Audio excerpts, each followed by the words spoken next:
Deus misericordioso, abençoa este momento em que nos preparamos para ver este vídeo. Concede-nos a clareza mental para compreender as lições que serão compartilhadas e a força de vontade para aplicá-las em nossa jornada. Que esta mensagem seja um farol de esperança, orientando-nos em direção à paz e à verdade. Que nossos corações sejam tocados e nossas mentes sejam enriquecidas pelo conhecimento que ela oferece. Amém.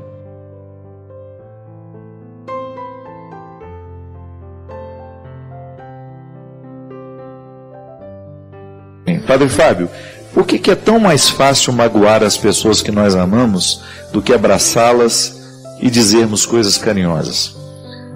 É porque, na verdade, a agressividade humana é uma coisa inegável, né? Todo mundo tem agressividade, até mesmo as pessoas docinhas, aquelas que falam assim, calmamente, elas estão cheias de agressividade. Algumas controlam mais, outras controlam menos. Algumas controlam demais e de repente isso explode, porque a agressividade é um instinto, é um impulso muito positivo. A gente não pode achar que a agressividade é uma coisa ruim somente. Não. A agressividade é um impulso que nos faz até vencer na vida. Não é? Em muitos momentos da nossa vida a gente perdeu porque nos faltou agressividade. Que é aquele impulso de querer ir adiante, de vencer, de dar conta das dificuldades que fazem parte de nós. Gente muito molenga não consegue, aquela lamentação o tempo todo, nada tá bom, melhora um dia, no outro dia não tá bom de novo. Falta agressividade para essas pessoas. Uma agressividade positiva, que é esse impulso da sobrevivência, né? Que a gente herdou. Isso é ancestral em nós. Muitas vezes nós descontamos nas pessoas que nós amamos justamente por causa do nosso despreparo para lidar com essa agressividade. E hoje a gente sabe, nós falamos isso aqui antes de terminar o primeiro bloco, nós estamos vivendo num tempo de muita tensão, nós somos exigidos demais. Porque temos muitas possibilidades, o ser humano acaba perdendo-se no meio desse monte de possibilidades e acaba gerando uma ansiedade muito grande, que é a sensação de não estar alcançando, de não estar vivendo o que precisaria viver. E é natural que num determinado momento essa agressividade a gente vá julgar em quem está mais próximo de nós. Porque você não pode ser um exemplo muito simples, né? Às vezes o cara trabalha lá tá louco de vontade de dar uns tapas no chefe dele, não pode. Ele vai chegar em casa estressado com tudo aquilo que viveu, a pobre da família que vai receber o chumbo, né? E é aí que entra a questão do nosso controle, minha gente. A gente precisa controlar um pouco essa agressividade. E eu estou te falando, não estou falando uma coisa que eu não preciso ouvir não, viu? Porque muitas vezes eu sou descontrolado com as minhas agressividades. Então eu preciso tomar muito cuidado para não fazer a minha agressividade vir no momento errado, do jeito errado. Preciso jogar a minha agressividade lá nos meus livros, nas minhas reflexões, na minha atividade física que eu faço questão de fazer. Ali que eu preciso jogar a minha agressividade, para que eu tenha condições de dar o tratamento justo às pessoas. Eu não posso descarregar na minha mãe as iras que eu trago dentro de mim, que são próprias do meu ser. E você já viu que como é difícil o relacionamento mãe-filho, porque é o lugar onde essas agressividades ficam muito à flor da pele. Talvez por ser o vínculo mais estreito que nós temos, né, com todo respeito ao pai, o vínculo mais estreito que eu acho que a gente tem na vida é com a mãe da gente. E é natural que a nossa maior dificuldade seja com ela também. É muito comum você encontrar filhos que têm um ódio velado pela mãe, um ódio velado pelo pai, e não têm condições psicológicas de assumir essa aversão, porque em nome desse amor romântico que nós fomos educados, né, que filho nunca pode se opor à mãe, que filho nunca pode dizer que eu te odeio, né? Isso é natural que num determinado momento da vida a nossa agressividade nos faça experimentar esse ódio pelas pessoas que nós mais amamos. Porque o ódio é o avesso do amor. É a mesma coisa. A psicologia nos ensina que amor e ódio nascem do mesmo impulso, da mesma fonte. Então, administrar essa agressividade nos dias de hoje é uma necessidade, porque você já deve ter viu muitas vezes isso acontecer, que às vezes uma pessoa é capaz de tirar uma arma e matar o outro no trânsito por causa da intolerância daquele momento de agressividade. Então, para a gente não precisar matar uns aos outros, para a gente não sair dando tapa uns nos outros, a gente precisa descobrir onde é que nós podemos canalizar essa bendita agressividade de um jeito certo, de um jeito positivo. Se você tem muita agressividade em você, coloque essa agressividade para trabalhar a seu favor. O seu processo criativo, dinâmico, o seu espírito empreendedor, canaliza para lá. Isso não é mágico, não é do dia para a noite. Mas a própria consciência, eu sei que eu sou agressivo, então eu preciso tomar cuidado para que a minha agressividade não venha matar os outros. Eu, particularmente, pedi a Deus nesse tempo da quaresma o dom do silêncio, sabe? E não é só da fala, não. É o silêncio da palavra escrita, daquela necessidade de você dar resposta imediata ao outro, a tudo aquilo que te deixa chateado, a tudo aquilo que você acha que é invasivo. Eu quero ter o direito de ficar calado. Eu não quero ter que dar explicações para tudo o tempo todo. É direito que nós precisamos preservar. Né? Dentro de casa, às vezes, é assim. Às vezes no relacionamento, né? Quantas vezes você é cobrado pelo outro, você tem o direito de ficar calado, você tem o direito de fazer o seu silêncio. E o outro tem que entender que o seu silêncio, talvez seja um momento em que você está se cuidando, para não dizer o que você não gostaria de dizer. Então o controle dessa agressividade nos dias de hoje, ele precisa passar por essa experiência de vida interior, como nós falamos aqui anteriormente, no bloco anterior. A vida interior, essa experiência de você cultivar quem você é, de você ter ali o seu momento de relaxamento todos os dias, ainda que sejam 10 minutos, minha gente. Eu particularmente acho que deve ser muito difícil viver numa casa muito cheia de gente, onde você não tem o direito do seu silêncio pessoal. Não é? Não é difícil? Vocês que vivem com muita gente dentro de casa. Lá em casa eu tenho. Tem as pessoas que trabalham comigo, tem os meus amigos que frequentam a minha casa, as pessoas da minha intimidade, da minha família, né? Mas eu sou muito preservado. Na hora que eu quero o meu silêncio, eu não faço nem questão de ser educado. Olha, gente, eu estou indo, me retiro, porque eu careço dessa vida espiritual, dessa vida interior. Porque senão eu fico pior do que eu já sou. E eu não quero. Eu não quero ser pior do que eu sou. Eu não quero piorar. Eu não quero avançar para trás. Eu quero avançar para frente. Então eu quero descobrir tudo aquilo que no meu comportamento, que nas minhas escolhas, venham favorecer o meu avanço. A mesma coisa você precisa fazer. É direito seu. Ah, padre, mas aqui em casa é difícil. Crie o seu espaço. Crie a sua rotina. Né? Descubra no dia a dia uma maneira de você ter esse cultivo de vida interior. Tem gente que é lendo o Evangelho do Dia. Eu acho o Evangelho do Dia uma excelente forma de você criar vida interior.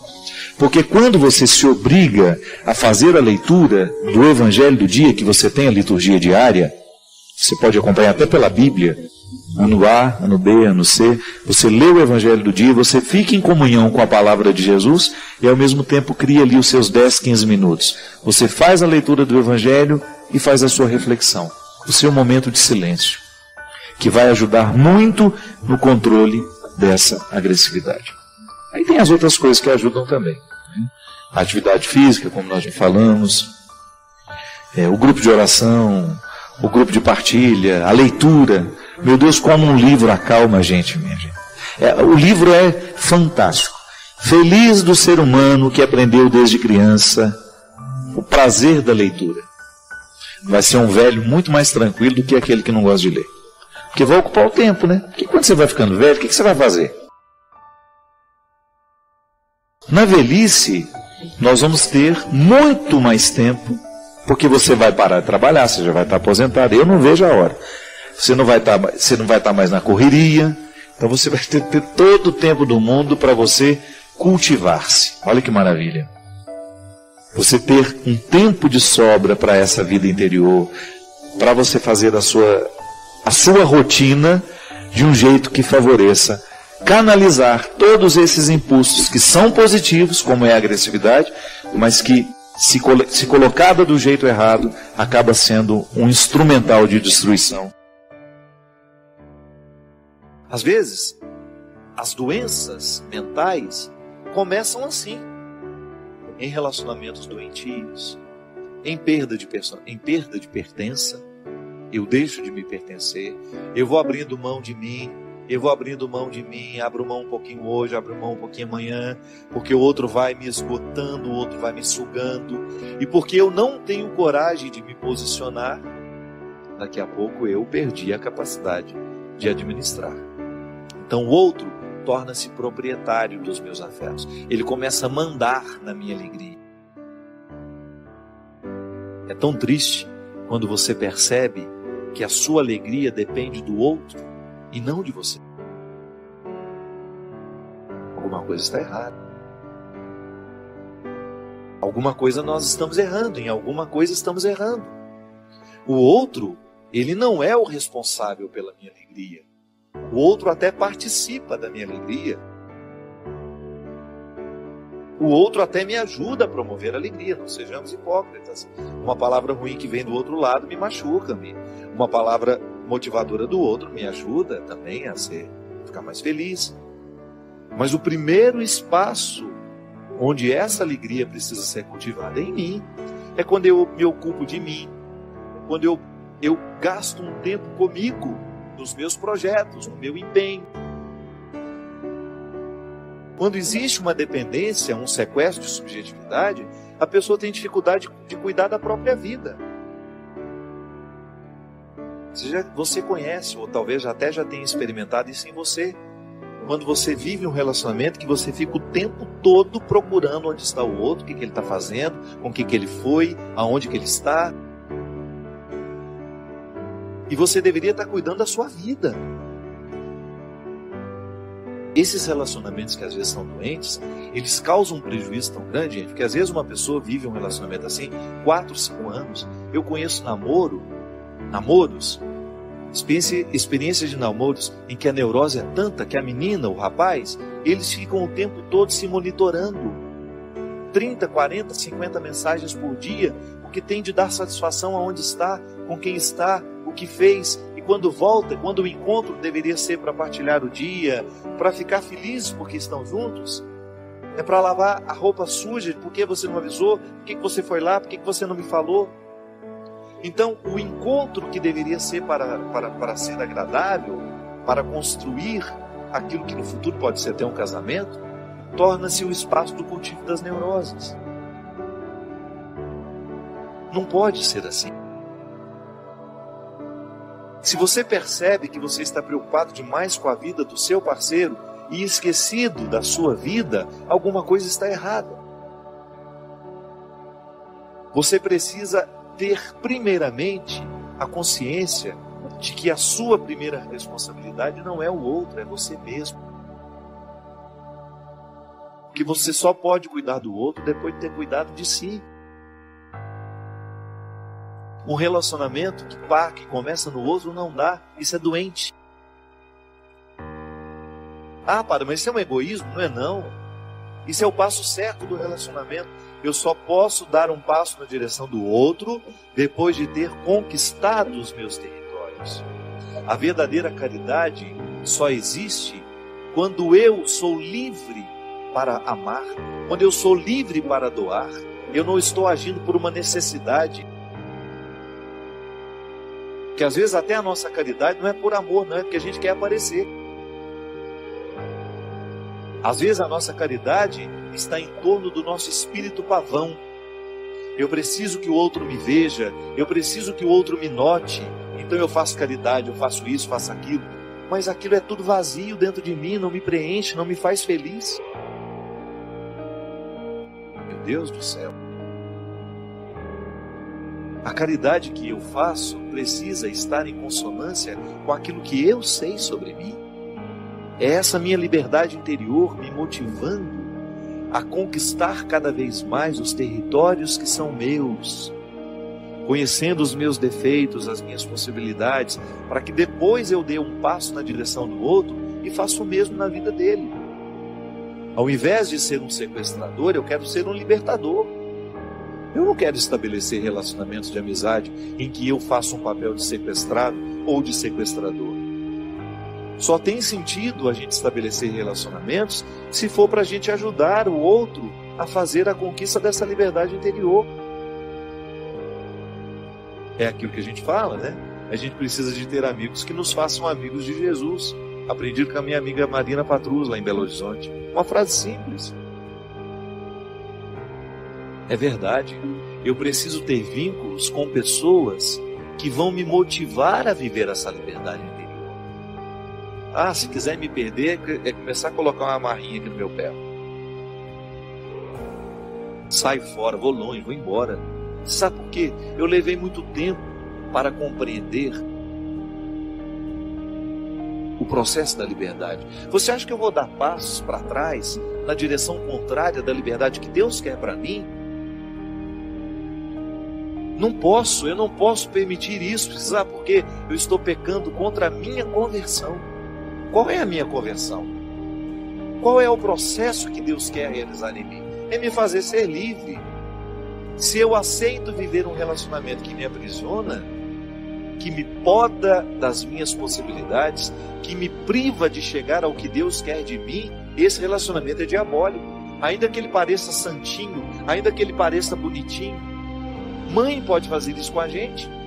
Você quer um amor mais sagrado que de mãe? E mãe, se não cuida, sequestra assim a subjetividade do filho. Quando ela impõe a ele que ela quer que ele faça isso, que ele faça aquilo. Quando ela não é capaz de compreender o outro como alguém totalmente outro. O meu filho não é uma extensão dos meus desejos. Isso é muito cruel. Eu fazer do meu filho a extensão dos meus desejos. Ah, então eu não fui pianista, o meu filho vai ser. Mesmo que ele não tenha vocação para isso, o pobre do menino vai ficar lá dia e noite em cima de um piano, aprendendo um instrumento que ele não gosta, porque a mãe quer que ele aprenda. Não. O amor é, antes de tudo, a investigação das possibilidades que o outro tem. Aí eu entro ali para promover. Se eu posso entrar na sua vida para lhe ajudar a alcançar a sua melhor parte, eu sou bem-vindo. Agora, se eu entrar na sua vida para lhe privar de chegar na sua melhor parte, eu não faço nenhuma diferença. Eu posso perfeitamente ficar de fora. Se for para estabelecer um vínculo de amizade, de namoro, de casamento, que seja com alguém que esteja interessado com a sua libertação. Porque senão, cuidado, esse amor pode ser um cativeiro. Olha, eu vou te falar uma coisa. Se você não leu esse livro, por gentileza, permita-se. Algumas pessoas acham que o livro é um pouquinho complicado nas primeiras páginas. Não é não. Muitas vezes a gente precisa vencer a preguiça. Se você tiver a oportunidade de ler esse livro, leia. Porque é impressionante como a leitura desse livro desperta em nós a consciência de que nós vivemos amarras. Volto a dizer. Às vezes nós não estamos percebendo que estamos amarrados. É porque a gente acostumou com o cativeiro. No sequestro é assim. Chega um momento, depois de muito tempo de sequestro, a gente começa até a ficar amigo do sequestrador. O sequestro do corpo é assim. Você já observou? Já ouviu testemunhos de quem foi sequestrado? Depois de um tempo de sequestro, fica amigo do sequestrador, por uma questão de sobrevivência. Às vezes nós estamos assim dentro de casa, marido e mulher, mãe e filho, amigos. Um bando de gente sequestrada que é incapaz de provocar, de dar um grito de alforria e falar: olha, chega, eu não quero viver essa escravidão. Se for para permanecer ao meu lado, se é para estar aqui ao meu lado, que seja para me ajudar a fazer o que Deus quer fazer em mim. Por favor, não venha ser um empecilho para a ação de Deus na minha vida. Isso, minha gente, é uma palavra que pode parecer dura e é necessária nos nossos dias. Precisamos ter coragem de delimitar um território e falar: olha, aqui, se quiser entrar, tira as sandálias dos pés, que meu coração é um solo sagrado. Mas um dia, num lar, que é um sentimento que nos ocorre, eu gosto de fazer essa distinção. Lar não é um aglomerado de paredes e móveis. Lar é um sentimento que nos ocorre. Eu estou às vezes diante de algumas pessoas que significam um lar para mim, porque me colocam no eixo da minha verdade. Eu fico tão à vontade que tudo aquilo que é meu eu sei oferecer. O outro me desperta naquilo que tenho de melhor. O outro me educa, o outro me faz pensar de forma elevada, o outro me faz sentir de forma elevada. E aí se eu identifico como amor. Meu Deus, como seria bom se todos nós tivéssemos isso. Às vezes os nossos desastres vida afora é porque nos falta alicerce familiar, minha gente.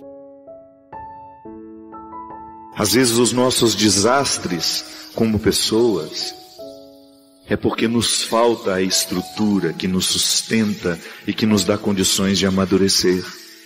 Os nossos relacionamentos imaturos, as nossas iniciações imaturas, as nossas construções familiares sempre marcadas pelo improviso, pelo desajeito, pela imaturidade, vão dificultando cada vez mais a melhora deste mundo. Porque o mundo vai evoluir no dia em que nós estivermos no eixo da nossa verdade, fazendo o nosso papel e gerando filhos mais saudáveis e mais evoluídos, mais solidários, menos indivíduos, mais pessoas. A isso nós chamamos de catequese, cristianismo. As outras religiões dão outros nomes, mas no fundo, o que a gente quer é ser uma pessoa emocionalmente educada, capaz de viver com o outro, de oferecer o que tem de melhor e de receber do outro a mesma coisa. Meu Deus, como seria bom se todos nós tivéssemos isso. Como seria bom se todos nós tivéssemos condições de ouvir essas frases ao longo da vida. Deixa eu ver a mão machucada. Quando a nossa mãe se interessava pelo joelho esfolado, pela mão machucada, ela tinha acesso a outros lugares em nós, que não eram físicos. Quantas vezes a minha mãe, curando um joelho esfolado, ela curava uma tristeza dentro de mim. A gente só virou gente. A gente só virou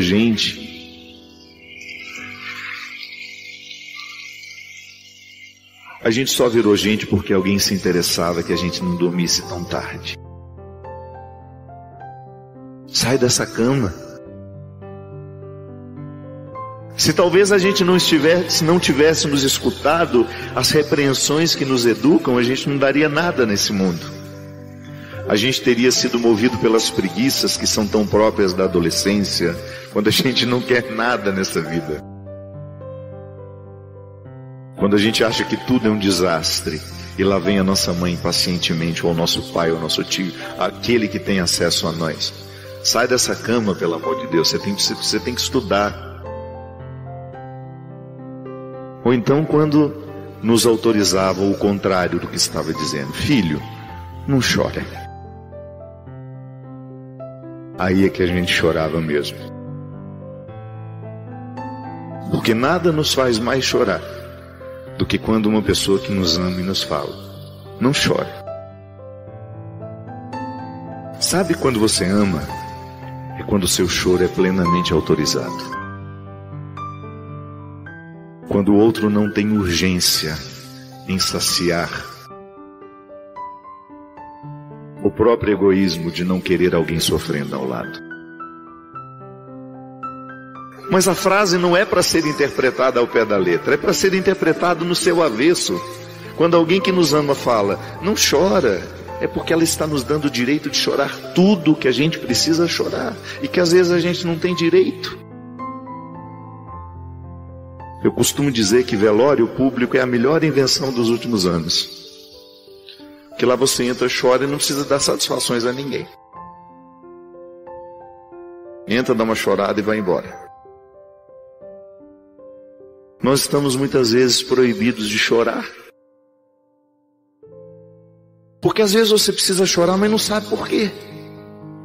E se você chorar na frente do outro, ele racional que é, por que você está chorando? Aí o que a gente fala? Não sei. O choro alivia, e os que nos amam sabem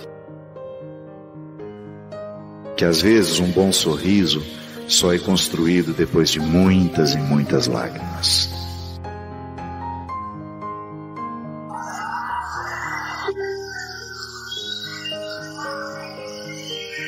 Por isso, por mais difíceis que sejam os vínculos humanos, não desista deles. São eles que nos educam. Nesta vida, o que a gente mais precisa é ter ao lado pessoas que nos ajudem a educar os nossos sentimentos, os nossos pensamentos. Porque somente assim a gente vai chegando ao que Deus quer de nós. Porque a educação da alma, dos sentimentos, do pensamento, é que nos tornam homens e mulheres livres, para que a gente possa ser exatamente aquele que Deus projetou, aquela que Deus quis. Para a gente poder dizer sem medo que se hoje eu sou livre, é porque esta liberdade foi construída pelas pessoas que me amam. Erga os seus braços para o céu.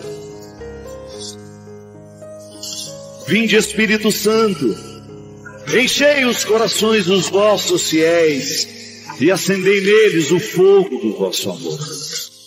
Enviai o vosso Espírito, e tudo será criado, e renovareis a face da terra. Ó Deus, que instruístes os corações dos vossos fiéis, com a luz do Espírito Santo, fazei que apreciemos retamente todas as coisas, segundo o mesmo Espírito.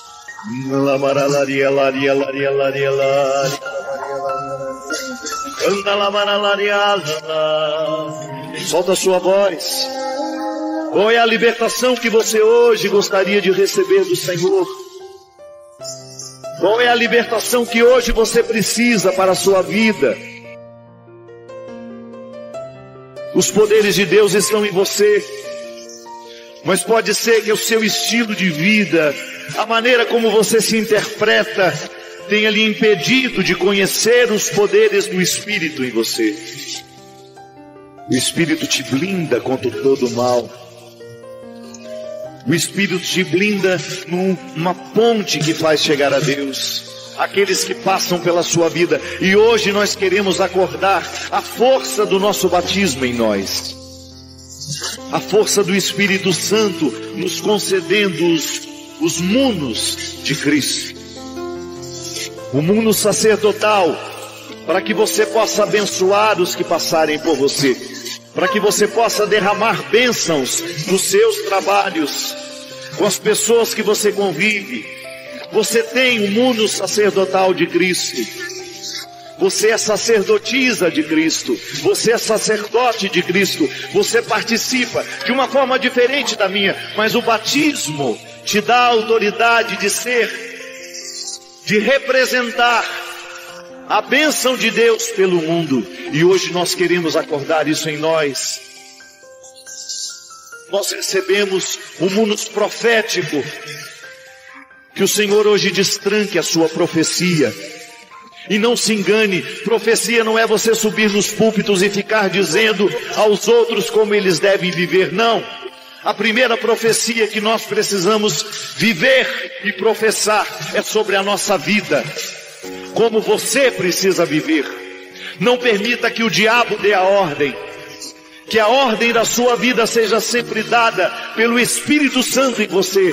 Que você nunca precise passar pelos outros para entender o que Deus quer da sua vida. Que o outro seja apenas um instrumento para ajudar a discernir. Mas a autoridade primeiro é sua. E hoje nós queremos acordar essa autoridade. O munus profético desperta a profecia no seu coração. Seja profetiza na vida dos seus filhos. Seja profeta na vida dos seus filhos. Seja profeta e profetiza na vida dos seus amigos. Leve a palavra que liberta. Expulse a palavra que faz mal, que amaldiçoa. Tranque as forças da palavra negativa. E desperta a força espiritual da palavra que unge. Da palavra que cura. Da palavra que encaminha, que endireita, que sara, que abraça, que converte. Toma posse hoje do dom da profecia de Cristo. E por fim, o munus regio. Nós temos a dignidade de Cristo em nós. Que nada e nem ninguém venha ofuscar essa dignidade.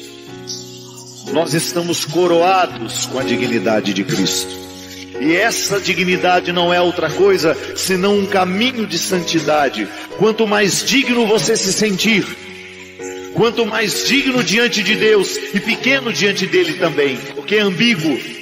A dignidade é um reconhecimento de valor, mas é também um reconhecimento de pequenez e de humildade.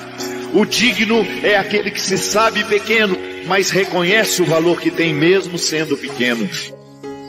Desperta a dignidade naqueles, Senhor, que estão esquecidos do valor que tem. Há muitas pessoas entre nós hoje que estão esquecidas do valor que tem. E nós queremos proclamar a quebra de toda a maldição que nos fez esquecer quem somos. Nós somos filhos amados de Cristo. Filhos amados de Deus. A salvação nos foi oferecida e nós não queremos aceitar as condenações que tantas vezes nos amarram, nos retiram a liberdade. Erga os braços para o céu e diga comigo: eu quero, Senhor, o dom sacerdotal, o dom régio, o dom profético. Liberta a minha vida, Senhor. Liberta o meu coração. Me ajude, Senhor, no exercício de amor próprio. Jogar fora os ódios que eu guardei.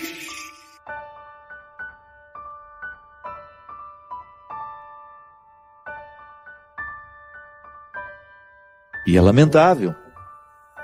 Quando o amor próprio está em baixa, nós nos tornamos uma presa fácil para os vícios. Talvez você esteja necessitando dar uma olhada até nas suas amizades, né? É muito perigoso você identificar que no seu ciclo de amizades, isso é, de pessoas que exercem uma autoridade afetiva sobre você, estão aquelas que corroboram o seu vício.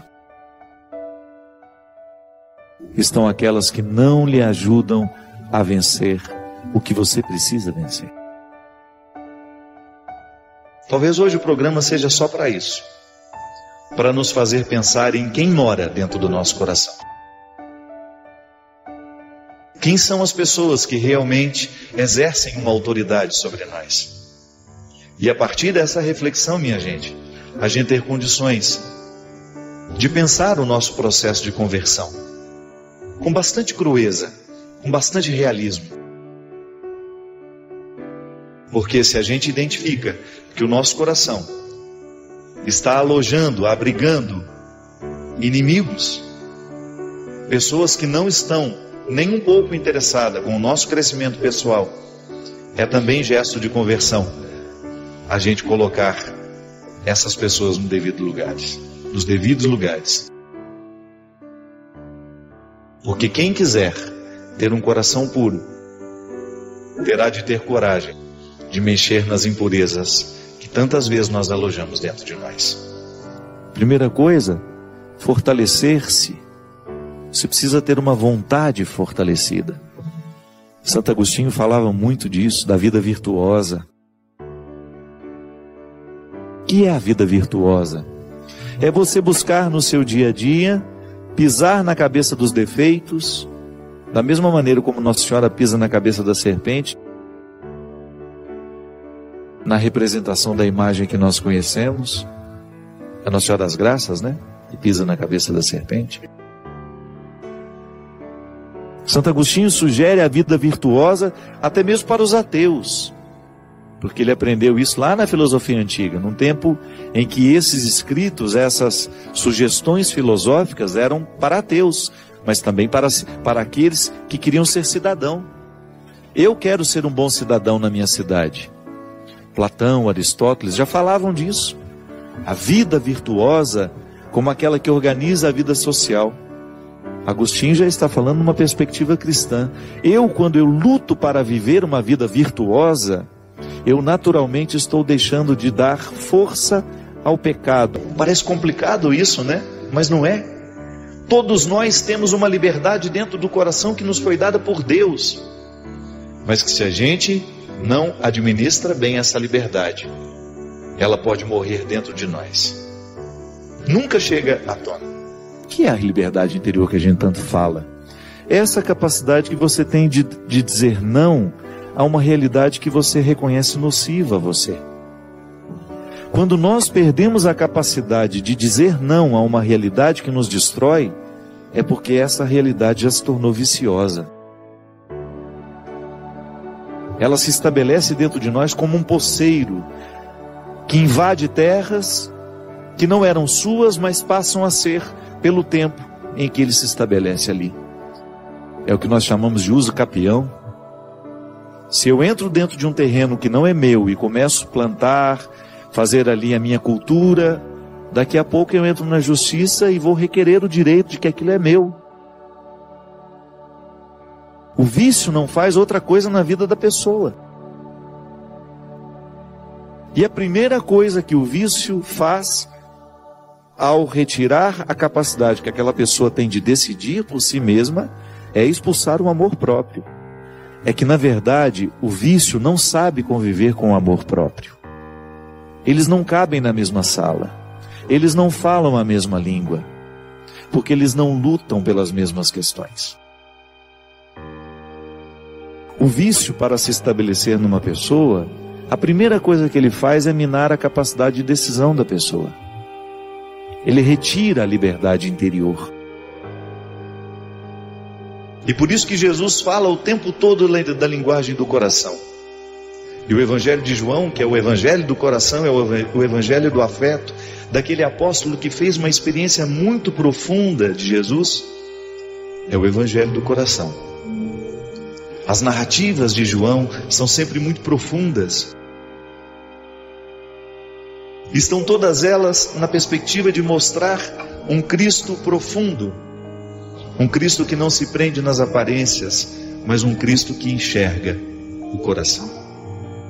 Nós temos 1000 formas de ver e compreender a Deus. Mas quando nós compreendemos de coração, é porque algo muito profundo aconteceu com a gente.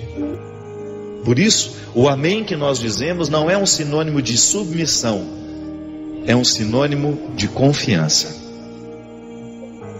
E é por isso que aqueles a quem nós dizemos amém, começam a ter um poder sobre o nosso coração. Aquilo que ele diz para nós é importante, a gente assimila, a gente guarda, e de alguma maneira a gente obedece. O amor nos coloca nessa perspectiva, minha gente. E é por isso que quando nós falamos de conversão do coração, nós precisamos passar um pente fino em todas as pessoas a quem nós obedecemos. Porque definitivamente, se eu quero ser um discípulo de Jesus, o amor que eu amo e o amor que me é oferecido não podem ser opositores a este segmento que eu quero viver. Sabe, minha gente, Para mim, é um exercício diário que eu preciso fazer como cristão. Eu não posso permitir que no meu coração se alojem linguagens e vozes que sejam contrárias às vozes de Jesus em mim. Esse é um exercício de conversão. Para mim, como cristão, a minha identidade cristã carece de ser reforçada por vozes que me recordam quem eu sou. Ah, padre, mas como é que a gente fortalece a vontade? Cercando-se de coisas boas. Uma boa leitura, mudança de hábitos, cercando-se de pessoas que possam de fato contribuir com você. Tem tanta gente boa no mundo, eu sempre digo isso. Tanta gente especial no mundo, tanta gente brilhante do ponto de vista humano. E nós muitas vezes fechados nos nossos mundos, cultivando pessoas que não nos agregam, que não nos edificam. Mas você já parou para pensar que na experiência de amar e ser amado, nós também dizemos amém o tempo todo? Ou não? É até uma forma de você esmiuçar bem a qualidade do amor que você diz sentir. É a quantidade de amém que você diz àqueles que você ama. Não no sentido de ser submisso, não se trata disso. Porque a verdadeira obediência carece de ter liberdade interior. Quem não é livre não sabe obedecer. Quem não é livre fica submisso. Isso não é obediência. Porque obediência significa ouvir com o outro. Significa aí que tem uma parceria. Nós estamos juntos para decidir aquilo que é nosso. Nós vamos ouvir juntos para chegar a uma conclusão. Da mesma maneira como alguém vai lá e abre uma porteira para a boiada passar, alguém de vez em quando precisa abrir a porteira da nossa vida para que a gente tenha condições de sair daquilo que está nos prendendo. Como é que abre essa porteira, minha gente? Desculpe até a expressão, né? Abre a porteira como? Através de uma palavra, através de um conselho bendito, ou até mesmo de um abrir de olhos que nos faz enxergar as coisas de um jeito novo, sem as opressões que muitas vezes os nossos inimigos íntimos colocam em nós. Por isso o amor é esse exercício de serviço. Eu sirvo aquele a quem amo, e aquele a quem me ama, também me serve. Não no sentido de sermos objetos um para o outro, não. No sentido de termos um significado profundo que nos faz ficar em pé. Então nós começamos a descobrir as parcerias neste processo de conversão. Quando nós identificamos que o outro está nos tornando cada vez mais aptos à ação de Deus em nós. Você olhar para os amigos e identificar: esse amigo aqui me faz ser mais de Deus. Esse marido me faz ser mais de Deus. Essa esposa me faz ser mais de Deus. Esses filhos que eu trouxe ao mundo me fazem ser mais de Deus. E você também pensar na responsabilidade do seu papel na vida dessas pessoas. Eu me lembro quando eu era menino, nas primeiras aulas que a gente tinha, a professora nos dava algumas lições e dizia para a gente: isso você tem que saber de cor. Não é assim? O saber de cor é como se a gente tivesse tido a experiência mais profunda que o conhecimento pode nos proporcionar. Eu já sei de cor, isto é, já está internalizado em mim. Já não pode ser retirado de mim, porque foi assimilado pelo coração.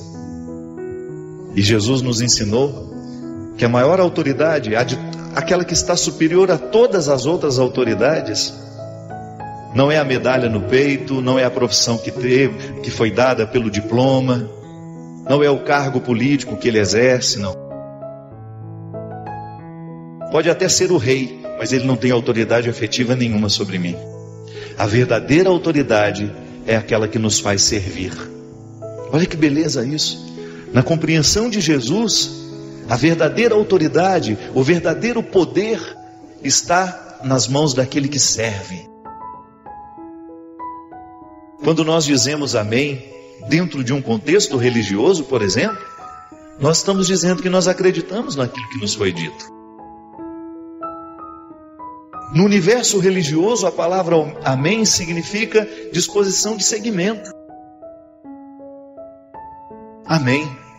Eu estou concordando com você. Aquilo que me foi proposto pela fé, eu estou humanamente aceitando. Amém. Eu quero, eu me disponho. Rezo por você, minha filha. Quero que você tenha êxito, para que você tenha êxito na sua luta, para que você volte a se amar, que você redescubra o seu valor como pessoa e que você não se renda a tudo isso que está lhe destruindo.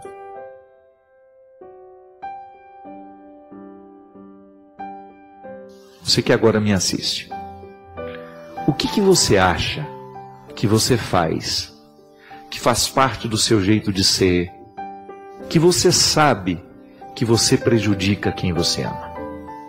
Quais são as atitudes, quais são as posturas?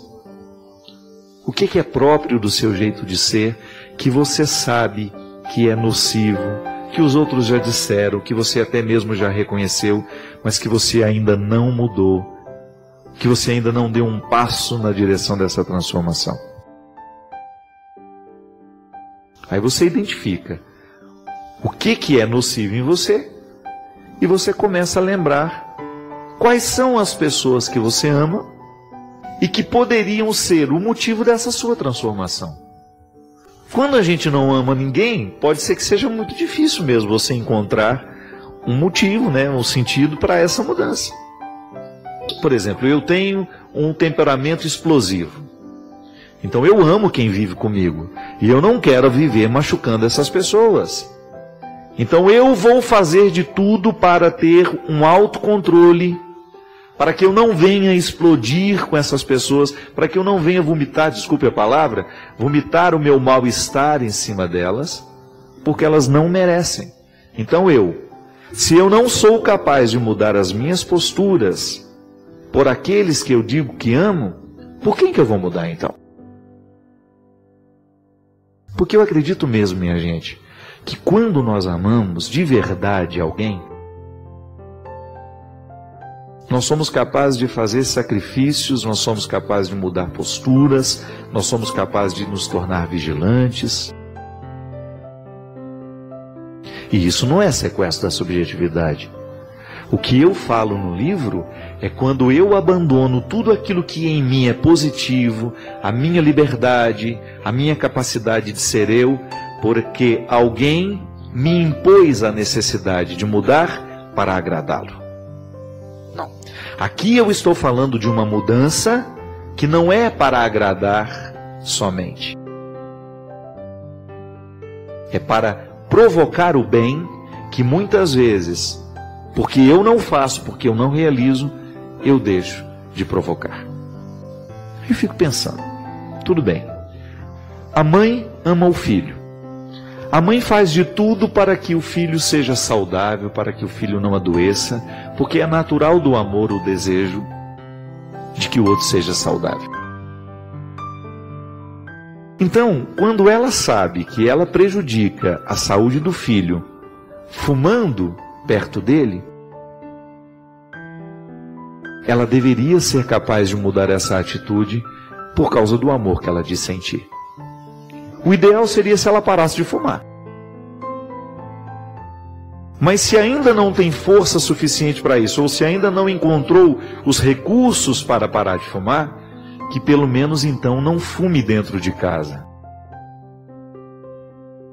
Eu falava isso lá na minha casa, porque na minha casa tem muitos fumantes.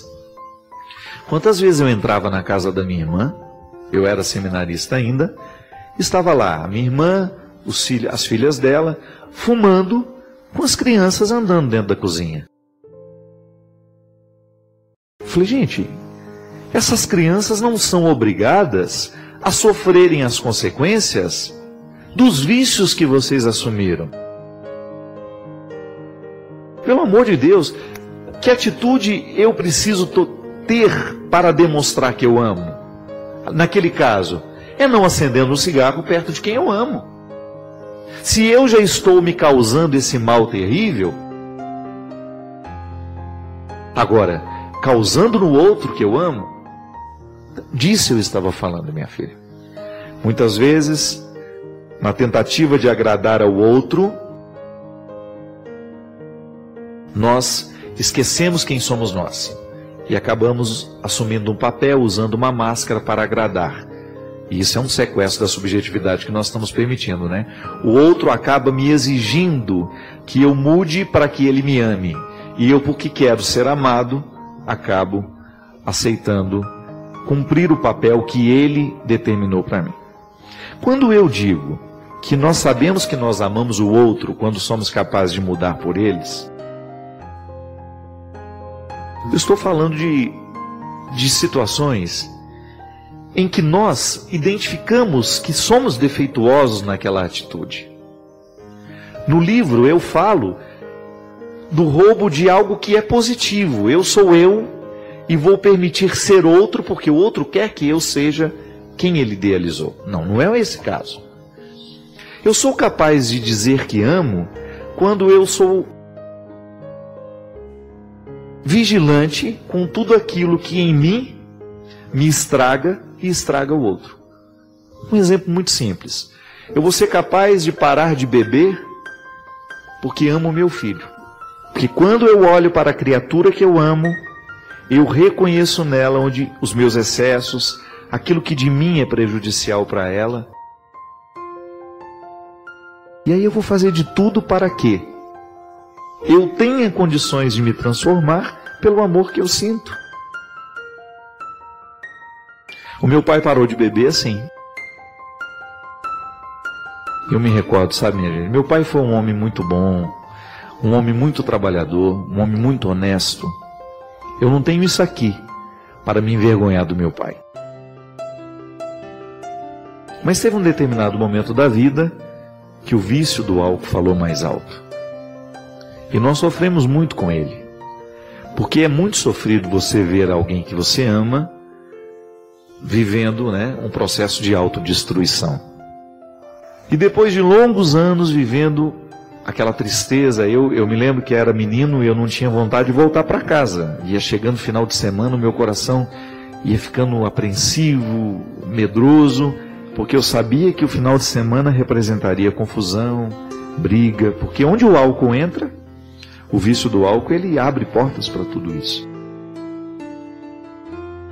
Então eu me lembro que depois de um fato muito triste que nós vivemos, causado pela bebida dele, ele estava sentado desolado no sofá lá da nossa sala, sozinho. Era um fim de tarde, ele não estava bêbado, ele não estava alcoolizado. E eu tinha muito medo do meu pai, sabe? Eu amava o meu pai, mas eu tinha muito medo dele, porque ele era um homem... Ele era muito silencioso, então eu tinha medo de incomodar. Ele era um homem muito calado, eu tinha medo de ser excessivo com ele. Então eu, muito medroso, me aproximei, sentei perto dele, e eu me recordo ainda do tremor das minhas pernas e das minhas mãos, fazendo uma pergunta para ele. Eu perguntei assim: pai, o senhor me ama? Ele me olhou assim, meio assustado, e disse: claro que eu te amo, meu filho. Eu falei: se eu pedir uma coisa para o senhor faria por mim? Aí ele ficou silêncio, baixou a cabeça e falou: o que você gostaria de me pedir? Aí eu disse assim: eu gostaria de pedir que o senhor nunca mais bebesse. Porque a gente sofre muito com o álcool do senhor.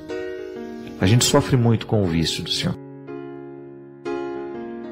Eu pensei que eu ia morrer depois de ter conseguido falar isso para o meu pai. Imagina que eu era um menino de 7, 8 anos, dizendo isso ao homem que me trouxe ao mundo, As autoridades totalmente invertidas ali naquele momento. E ele não me disse nem que sim, nem que não. Ele me abraçou. E me lembro do choro que o meu pai chorou naquele dia. Um choro muito sentido. Eu chorei com ele, saí da sala, e a partir daquele dia, o meu pai iniciou um processo de busca, de ajuda, e graças a Deus o meu pai superou tudo aquilo. Nós tivemos a oportunidade de vê-lo vitorioso, vencendo os limites do álcool e retornando ao homem que ele sempre foi e que o álcool estava matando. Aquilo para mim serviu como uma lição, minha gente, porque eu acho que a minha palavra naquele momento foi fundamental para que o meu pai se fortalecesse para ter coragem de dar um passo na direção que ele precisava viver. O amor que ele sentia por mim. Eu não tenho dúvida de que meu pai me amava. Ele manifestava isso nas pequenas coisas. E por causa do amor que ele sentia, ele foi capaz de ouvir o meu pedido. Já contei aqui a história de Viktor Frankl, né? O pai da logoterapia, que no campo de concentração, já não tendo mais ninguém a quem amar, ele plantou um vasinho de flor e colocou na janela. E estabeleceu com aquela flor um vínculo. Se você morrer, se eu morrer, você morre também. Então eu vou viver para cuidar de você. E no momento em que ele assume esse compromisso de cuidar do vaso de flor, ele devolve a ele o que o campo de concentração havia arrancado do coração dele, que era o sentido para a vida. Porque no campo de concentração, vivendo um regime de escravidão e já não tendo mais a esperança de encontrar alguém que o motivasse, a sair daquele lugar, a suportar os sofrimentos daquele lugar, não tendo mais ninguém que o esperava, ele corria o risco de morrer, de se entregar ao processo da morte. Foi justamente o que ele identificou nos colegas do campo de concentração. Que aqueles que já sabiam da morte de seus familiares, eles se entregavam ao processo de morrer. Perdiam o sentido da vida, porque já não tinha mais ninguém esperando por eles, e entregavam os pontos. Viktor Frankl, para não perder o vínculo com a vida, o que a filosofia chama de maneira tão sofisticada de elan vital, que é o que nos prende à vida, o que nos faz querer amanhecer todos os dias, trabalhar e lutar e não desanimar, fez com que aquele homem pudesse encontrar, então, ali naquele vasinho de flor, esse elan vital que o campo de concentração estava matando dentro dele. Minha gente, é só olhar nas janelas da nossa vida qual o vasinho de flor que a gente tem, para poder nos motivar a essa mudança. Eu creio que isso é tão válido. Você ser capaz de amar. O amor é dinâmico, é bonito ser capaz de amar, mas vamos entrar no dinamismo desse amor, porque senão ele vira uma palavra infértil. Ou ele vira um sentimento que se vive muito sozinho, Não. O amor, ele faz sempre um movimento, é do outro para mim, de mim para o outro, e vice-versa. E ele sempre vai motivando transformações. Eu identifico que quando nós estamos cegos para aqueles que nós amamos, a gente deixa de fazer as transformações que nós precisamos viver. Impressionante o quanto que a criatura amada beneficia aquele que a ama. Porque é na criatura amada que eu identifico o que eu preciso fazer para ser melhor. Isso é o amor, é esse movimento que nos oferece um espelho para que a gente tenha condições de olhar e identificar o que eu preciso fazer para ser melhor, por quem eu amo, por causa dos que eu digo que amo. É o retorno do amor, é o benefício do amor. É o outro me dando caminhos para eu trilhar e ser melhor. Então não tenha medo. Não tenha medo de olhar na janela da sua vida e descobrir o sentido de tudo isso. Por quem você precisa mudar? Por quem vale a pena mudar? Renovar o sentido da vida carece olhar as pessoas que estão ao nosso redor e a partir delas e por elas a gente tomar decisões que possam favorecer o nosso crescimento, que depois vai beneficiá-las. Toda vez que eu encontro um filho drogado, um filho perdido nas drogas, e eu olho para o sofrimento da mãe, ali eu vejo quem é que pode curar. Quem pode curar quem nessa história? É o amor que um sente pelo outro. É o filho olhar para a mãe e perceber o quanto que ela sofre pelo processo de autodestruição que ele está vivendo. É a gente ser capaz de mudar as nossas escolhas porque a gente tem alguém que nos ama. E a partir desse amor, a gente ser melhor e a gente modificar o que precisa ser modificado. Quem sabe hoje no programa, quem sabe hoje este programa, só tem acontecido para isso. Para nos chamar a atenção para o vasinho de flor da nossa vida. Quem é o vaso de flor que pode dar sentido a você? Quem é o vaso de flor que pode fazer a sua vida ser diferente? Que Deus abençoe o seu propósito. Que Deus abençoe a sua vida. Que Deus abençoe o nosso coração. E nos motive à mudança tão necessária que todos nós precisamos viver. Esse Deus que é Pai, Filho e Espírito Santo. Obrigado por se juntar a esta comunidade de aprendizado. Nos deixe saber suas ideias nos comentários. Inscreva-se para continuarmos nossa jornada juntos e convide outros a embarcarem nesta jornada.